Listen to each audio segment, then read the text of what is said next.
நாராயணியத்துக்குனே பிறந்தவர் செங்காலிபுரம் தீட்சிதர்வாள். ஏன்னா தீட்சிதர்வாளுக்கு தன்னுடைய சுவானுபவத்திலேயே ஒரு ரோகம் வர அந்த ரோகத்தை தீர்த்து வைத்தவன் ஸ்ரீ குருவாயூரப்பன். அதனால அந்த குருவாயூரப்பன் மேல அவ்வளவு ஒரு பிராவண்யம் தீட்சிதர்வாளுக்கு. அதே தீட்சிதர்வாள் எவ்வளவு குருவாயூரப்பன் மீது பிராவண்யம்னா வேடிக்கைக்கு சொல்வா, அவர் தேவி மகாத்மியம் சிவபுராணம் உபன்யாசம் பண்ணாலும் நாராயணியம் வந்துடும்.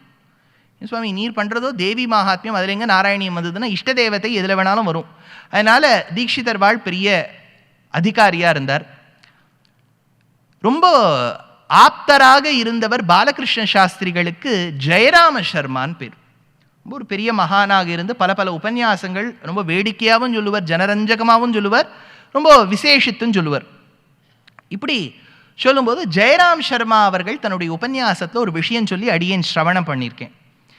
என்னென்னா, ஜெயராம் சர்மா அவர்களுக்கு வெகு நாட்களாக தீட்சிதர்வாளுடைய உபன்யாசம் கேட்டு குருவாயூரப்பனை பார்க்கணும் சேவிக்கணும்னு ஒரு ஆசை. ஃப்ரெண்டை கூட்டு சொன்னார், என்ன குருவாயூருக்கு கூட்டுன்னு போறியான். ஃப்ரெண்டு கூட்டுன்னு போயிட்டார். ஜெயராம் சர்மாவும் அவரும் போயிருக்கார். பெருமாளை சேவிக்கும் போது அப்படி ஒரு கூட்டம். கேரளா திவ்ய தேசங்களுக்கும் கோவில்களுக்கும் ஒரு பெரிய ஒரு விசேஷமான தன்மை உண்டு. பெருமாள் எதிர்க்க சட்டுன்னு ஆர்டிஃபிஷியல் லைட், ஸ்பாட் லைட் எதுவுமே போட மாட்டா. உள்ள கர்ப்ப கிரகத்தில், அது குருவாயூரப்பன்னா 1.5 அடி கூட இருக்காது, இவ்வளவுதான் இருப்பார் பெருமாள். உள்ள ஏழிருப்பார். அந்த சின்னதாக அழகாக குருவாயூர் வழக்கிலேயே அந்த மின்மின் விளக்கில் தான் பெருமாளை பார்க்கணும். நம்ம நிற்க வேண்டியது 1 இல்லாத 2 வினாடி, 1 or 2 செகண்ட்ஸ் தான். துவாரபாலகால் வெளில பெருசா நின்றுருப்பா. உயிரோடு இருக்கக்கூடிய பாலகர்களும் நம்மளை தள்ளுறதுக்காகவே இருப்பா.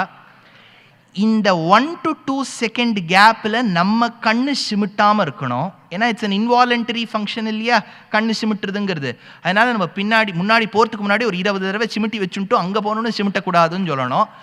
அந்த கண்ணு சிமிட்டாத இமைப்பொழுதில் அவர் தள்ளாத இடத்துல அந்த விளக்கு வெளிச்சத்தில் நடுவில் குருவாயூரப்பன் மட்டும் காட்சி கொடுத்து விட்டாருன்னு வச்சுக்கோங்கோ, பூர்வ ஜென்ம சுக்கிருதம் தான். அதனால தான் ஜெயராம் சர்மா போய் தோழனோட போய் பெருமாளை சேவிச்சார். சேவிச்சுட்டு வெளியில் அந்த பிரதட்சிணமாக, ஏன்னா பிரதட்சிணமாக போகிற இடத்துல பின்னாடி ஒரு அனந்த பத்மநாபர் இருப்பார். அப்படி பிரதட்சிணமாக வர இடத்துல ஓன்னு அழ ஆரம்பிச்சுட்டாராம் ஜெயராம் சர்மா. உடனே பக்கத்தில் கூட்டுன்னு வந்தவர் கேட்டார், சர்மா அவர்களை ஏன் அழறேள்னு.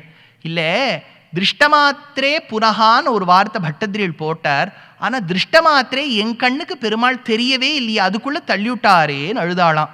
அப்போ கூட வந்தவர் சொன்னாரா, நீ தப்பா புரிஞ்சுட்டு இருக்கீர், திருஷ்டமாத்திரேனா நம்ம பெருமாளை பார்க்கறது கணக்கில்லை, அவன் போன உடனே அவர் நம்மளை பார்த்து விட்டார், திருஷ்டமாத்திரேன்னு அவர் உன்னை பார்த்து விட்டார், கவலைப்படாதேன்னாராம்.